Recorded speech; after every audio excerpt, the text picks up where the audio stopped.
예, 감사합니다. 하나님의 은혜와 축복이 이 복된 부활의 아침 주회전에 나와서 예배하는 여러분 모든 성도님들 심령후에 가정 속의 생활에 함께 하시기를 예수님의 이름으로 축원합니다.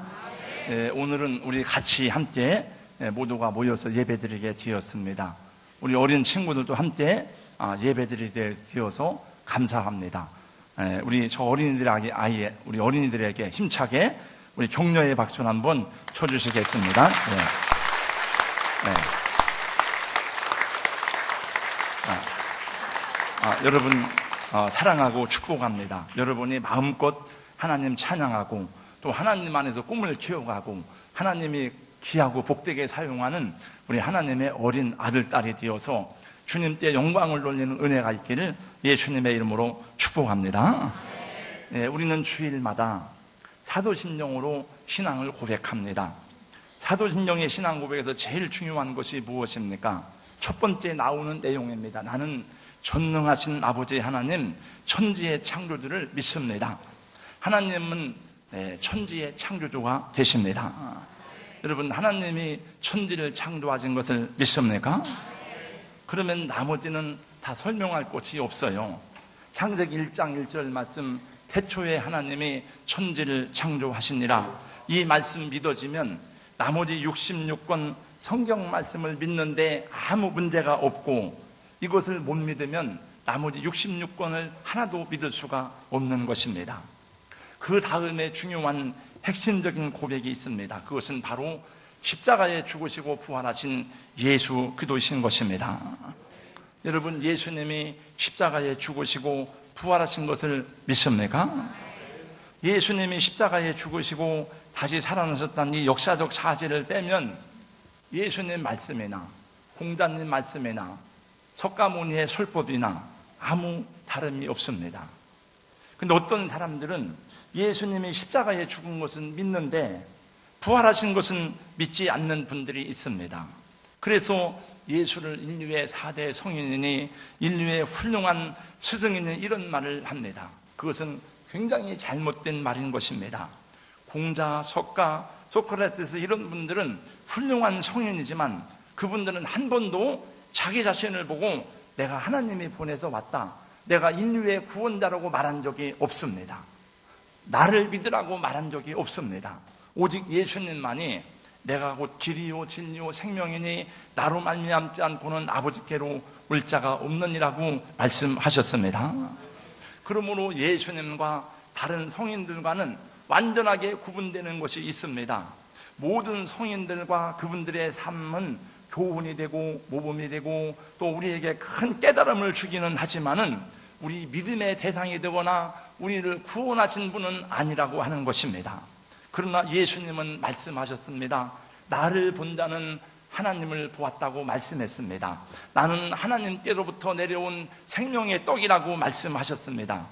그래서 그리스도인이 되는 길은 예수님의 교훈과 예수님의 사상과 예수님의 가르침을 믿고 따르는 데 있는 것이 아니라 예수님 그분 자신을 내 마음속에 모셔드리고 나의 구주로 믿는 데 있는 것입니다. 여러분, 아무리 예수님의 가르침을 좋아하고 예수님의 이념과 예수님의 사상과 예수님의 산상보훈을 좋아하고 그 가르침을 자기의 좌우명으로 알고 실천한다 할지라도 예수를 믿지 않는 사람은 크리스찬이 아닙니다. 공자의 가르침, 석가모니의 설법을 통해서 얼마든지 우리는 감동을 받고 교훈을 받을 수가 있습니다. 그러나 구원은 없습니다. 왜냐하면 그들은 구세주가 아니기 때문에 그렇습니다. 그러나 예수님의 말씀을 들어보세요.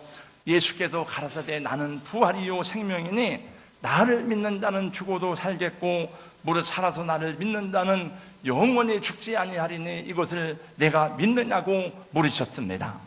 여러분, 놀라운 말씀이 아닙니까? 죽어도 다시 산다는 진리가 있는데 놀라지 않는 것이 신기하지 않습니까? 그래서 예수님으로 말미암아 인생의 행로가 완전히 바뀐 사람이 한두 명이 아닙니다. 예수 때문에 그 삶이 바뀐 사람들은 이 세상을 어떻게 다 셀 수도 없이 많은 것을 보게 됩니다. 제가 이제 메시지를 한 40분까지 늦어 45분까지 끝내기 때문에 빨리빨리 하는데 우리 아이들이 참 이렇게 떠들지 않고 말씀을 잘 경청해 주셔서 너무너무 감사합니다. 방송일 혹시 중간에 생략되더라도 이해하시고 다음으로 바로 넘어가겠습니다. 오늘 봉독한 본문의 말씀에 보니까 예수님 십자가에서 물과 피를 다 쏟으신 후에 제자들은 다 도망가서 숨었습니다. 그들은 어느 한 집에 숨어 있었지만은 불안과 초조와 근심과 두려움을 감추지 못한 채 무거운 정막 속에서 숨을 죽이고 있었습니다. 앞으로 어디를 가야 되는지, 어떻게 해야 되는지 아무도 말을 꺼내지 아니하였고 아무것도 결정된 것이 없었습니다. 적막한 무거운 침묵이 흐르는 그날 아침에 한순간에 갑자기 방 안이 환해지는가 싶더니 호련히 예수께서 나타나셨습니다. 그리고 말씀하셨습니다. 너희에게 평강이 있을지어다. 여러분, 주님의 평강이 여러분 마음을 주장하시기를 예수님의 이름으로 축복합니다. 그들은 너무나도 놀랐습니다. 놀라운 정도가 아니고 무섭고 두렵기까지 하였습니다. 자기들 중에 나타나신 분이 분명 예수님의 형상은 맞는데 예수님은 죽어서 무덤 속에 장사 지내는 분인데 지금 이 자리에 오신 분이 누군가? 그들은 예수님을 영으로 생각했습니다. 우리가 너무 예수님을 사모한 나머지 예수님의 영으로 오셨구나. 예수님의 환영이 우리 가운데 보이는구나. 그때 주님이 말씀하셨습니다. 어찌하여 두려워하며 마음에 의심이 일어나느냐. 39절에 이렇게 말씀하십니다. 다 같이 함께 읽어보겠습니다. 내 손과 발을 보고 나인 줄 알라. 또 나를 만져보라. 영은 살과 뼈가 없으되 너희 보는 바와 같이 나는 있느니라. 제자들 보고 주님께서 못 박히셨던 손을 내밀어 보셨습니다. 그리고 발을 보이시면서 나를 만져보라고 말씀하셨습니다. 제자들은 그때서야 예수님이 살아나셨구나 이렇게 믿은 것이 아닙니다. 41절 말씀해 보니까 너무 기쁨으로 믿지 못하고 어쩔 줄 몰랐습니다. 주님이 다시 말씀하십니다. 혹시 먹을 것이 있느냐? 그랬더니 마침 구운 생선이 있어서 구운 생선을 드렸더니 예수님이 그 생선을 잡수셨습니다. 예수님이 생선을 드신 것은 배고파서 든 것이 아니고 자신이 영이 아니라 육체로 부활하셨음을 제자들에게 분명히 보이기 위해서 음식을 잡수신 것입니다. 여러분, 영은 음식을 먹지 않습니다. 그리고 44절 이하의 말씀에 보니까 성경 말씀을 자세하게 가르쳐 주시고 그들의 마음을 열어 성경을 깨닫게 하셨다고 말씀했습니다. 얼마나 친절하고 사랑스러운 주님이십니까? 그런데 이 똑같은 장면이 요한복음에 보니까 제자들에게 나타나셨을 때에 마침 도마는 그 자리에 없었습니다. 그리고 도마가 다음에 나타났을 제자들이 말했습니다. 예수님이 살아나셨어. 예수님이 부활하셨어. 그때에 도마는 말했습니다. 나는 믿지 않는다. 너희들이 잘못 본 것이야. 너희들이 예수님의 환상을 본 거야. 나는 내 손과 내 손으로 예수님의 못자국을 만져보기 전에는 내 손으로 예수님의 창자국을 만져보기 전에 믿을 수가 없어. 그리고 8일 후에 다시 예수님이 나타나셨습니다. 그리고 주님 베드로의 도마에게 말씀하십니다. 내 손가락을 내밀어 내 손을 대어보고 내 손을 내 옆구리에 넣어보라고 주님이 말씀하셨습니다. 그때 도마는 예수님 앞에 곧구나 엎드려지면서 말했습니다. 나의 주시며 나의 하나님이시니이다. 그랬더니 주님이 이렇게 말씀하십니다. 너는 나를 본고로 믿느냐? 보지 못하고 믿는 자들은 복되도다 라고 말씀했습니다. 여러분, 이것이 은혜이고 축복인 것입니다. 베드로전서 1장 8절 9절은 말씀합니다. 예수를 너희가 보지 못하였으나 사랑하는도다. 이제도 보지 못하나 믿고 말할 수 없는 영광스러운 즐거움으로 기뻐하니 믿음의 결국 곧 영혼의 구원을 받음이라. 하나님은 말씀을 통해서 당신을 제시하시고 말씀을 통해서 우리에게 예수님을 만나게 하시고 말씀을 통해서 우리에게 당신의 영광을 나타내 보여주셨습니다. 그러므로 이 하나님의 증거인 이 계시의 말씀을 믿지 못하는 사람은 어떤 기적을 보아도 예수님을 믿을 수가 없습니다. 이 말씀을 믿고 듣고 믿는 사람이 복 있는 사람이고, 이 계시의 말씀을 듣고 믿는 사람이 하나님의 은혜 가운데 택함 받은 주님의 아들과 딸인 것입니다. 부활하신 예수 그리스도는 지금도 살아 계십니다. 예수님 부활하신 후에 죄 많은 여인들에게도 나타나셨습니다.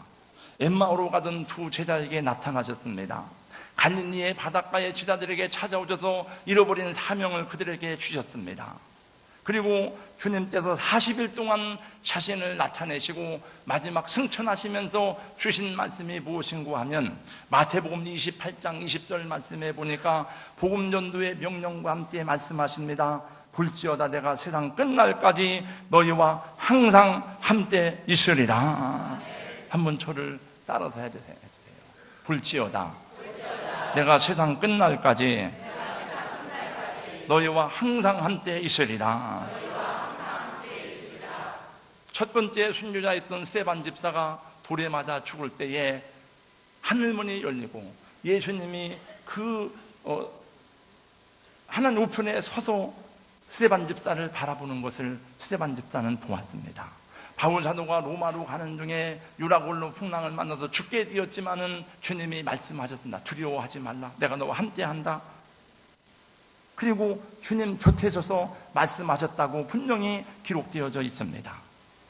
리빙스턴은 언제나 성경을 가지고 다녔습니다. 그는 아프리카에 선교 여행을 하면서 중앙아프리카에서 길을 잘못 들어서 고생을 하다가 질병에 걸려 죽게 되었습니다. 그는 하나의 습관이 있었습니다. 어떤 결정을 내릴 때마다 간절히 기도하고 하나님의 말씀을 보는 것이었습니다. 그는 그 죽음의 위기 속에서 기도하고 성경을 펼쳐 읽으면서 하나님의 응답을 구했습니다. 이 선교 여행을 계속할 것인지 중단할 것인지에 대한 주님의 도움을 구했습니다. 그때에 그는 성경을 펴서 읽는 동안에 이 말씀을 들었습니다. 볼지어다 내가 세상 끝날까지 너희와 항상 함께 있으리라. 리빙스턴은 다시 일어나서 그 여행을 계속하였고, 그는 아프리카에 자기의 심장을 묻었습니다. 그 아프리카에 심장을 묻은 그 도시를 바가모요라 그래요. 바가모요. 저는 그 리빙스턴에 묻혀있던 그 기념관 앞에 가서 사진을 찍고 또 한때 잠깐 기도했던 적이 있습니다. 부활하신 예수 그리스도는 지금도 살아계셔서 그 사랑하는 자들과 함께 하십니다. 여러분, 우리가 예배하는 이 자리에만이 아니라 우리가 어떤 자리에 있든지 어떤 환경에 있든지 주님이 함께 하시고 우리의 고난 속에도 시련 속에도 우리를 승리하게 하시는 줄로 믿습니다. 그래서 우리는 우리의 생명을, 우리 아버지와 어머니의 영혼과 그 생명을, 우리 자녀들까지의 모든 삶을 복스러우신 예수님의 손에 맡길 수가 있는 것입니다. 여러분도 여러분의 자녀들이 있지만 저도 저의 아들에 대해서 기도는 하지만 염려하지 않는 것은 그 아들의 모든 삶을 하나님께 맡겼기 때문에 그러합니다. 우리가 예수님을 믿고 또 우리가 우리 형제와 이웃을 예수께로 인도하는 것은 우리 자신과 우리가 사랑하는 사람들의 영혼과 생명을 음부의 관세에 빼앗기지 아니하고 마귀가 주장하지 아니하고 하나님의 품에 맡기기 위해서 그러한 것입니다. 이제 말씀을 마치겠습니다. 이 세상 살다 보면 많은 환경이, 많은 상황들이 우리를 요동하게 만듭니다. 우리를 혼란스럽게 만듭니다. 우리의 심령을 아주 매우 혼돈스럽게 할 때도 많이 있습니다.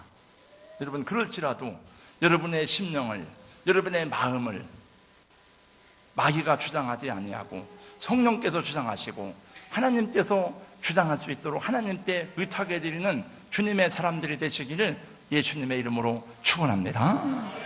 저는 오늘 아침 새벽부터 이 시간까지 굉장히 많은 일들을 경험했습니다.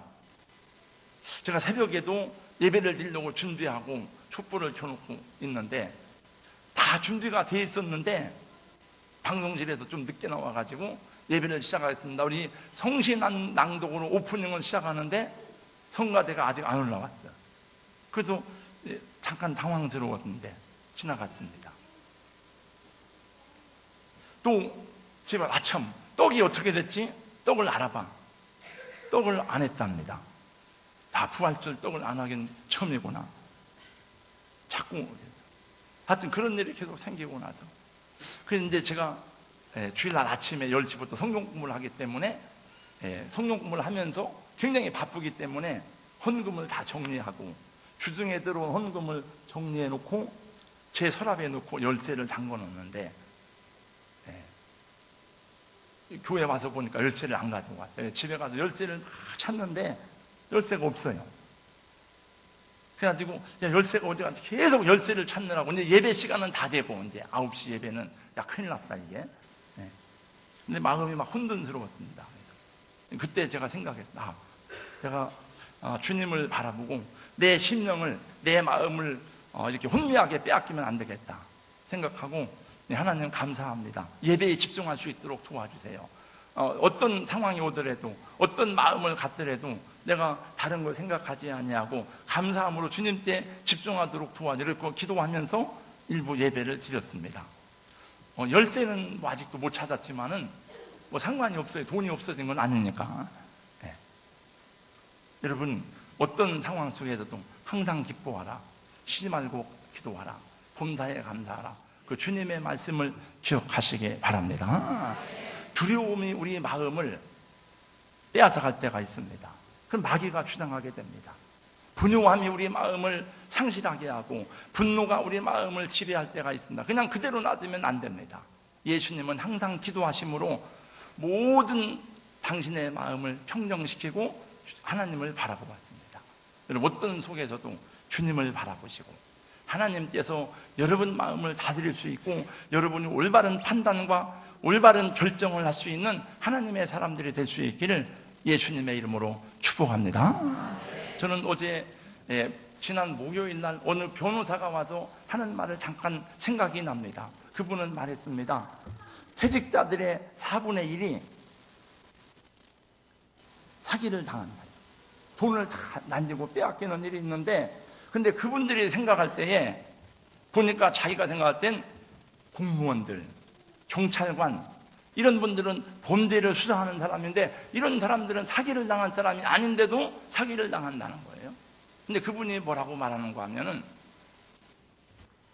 마음이 불안하고 이렇게 그럴 때는 우리 마음의 전두엽이 활동을 안 한대요.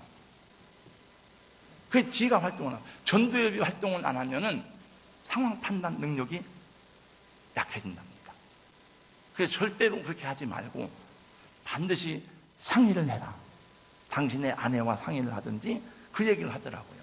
그래서 우리가 당황을 하거나 두려움에 빠지거나 혼돈 속에 있으면 전두엽이 활동을 안 하면 결정할 수 있는 인지 능력이 떨어지기 때문에 여러분 항상 우리 마음을 평정심을 유지해야 됩니다.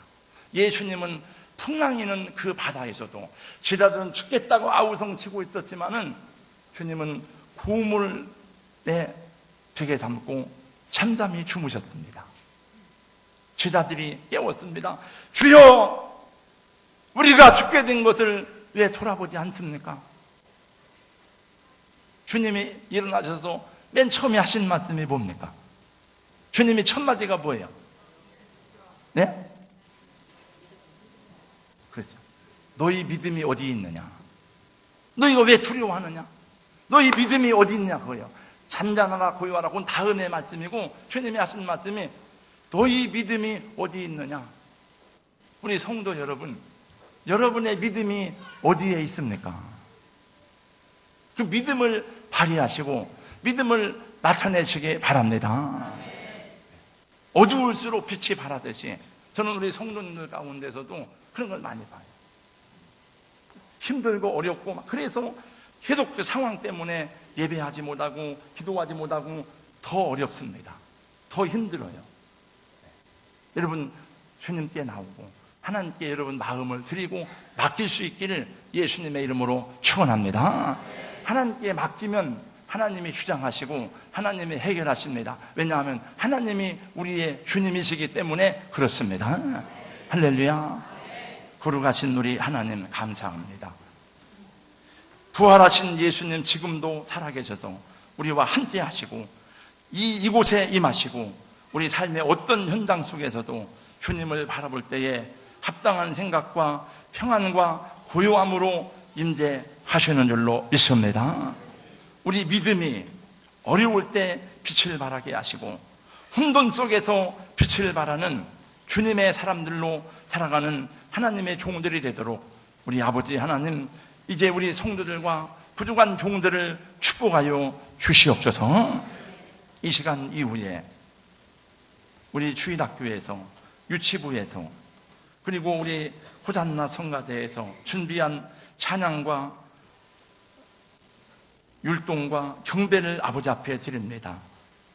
우리 말씀 듣는 것만 예배하는 이 모든 예배를 하나님 기쁘게 받으시고 우리도 한때 하나님께 영광을 돌리는 자세로 동참하게 하여 주시옵소서. 예수님 이름으로 기도하옵나이다. 아멘.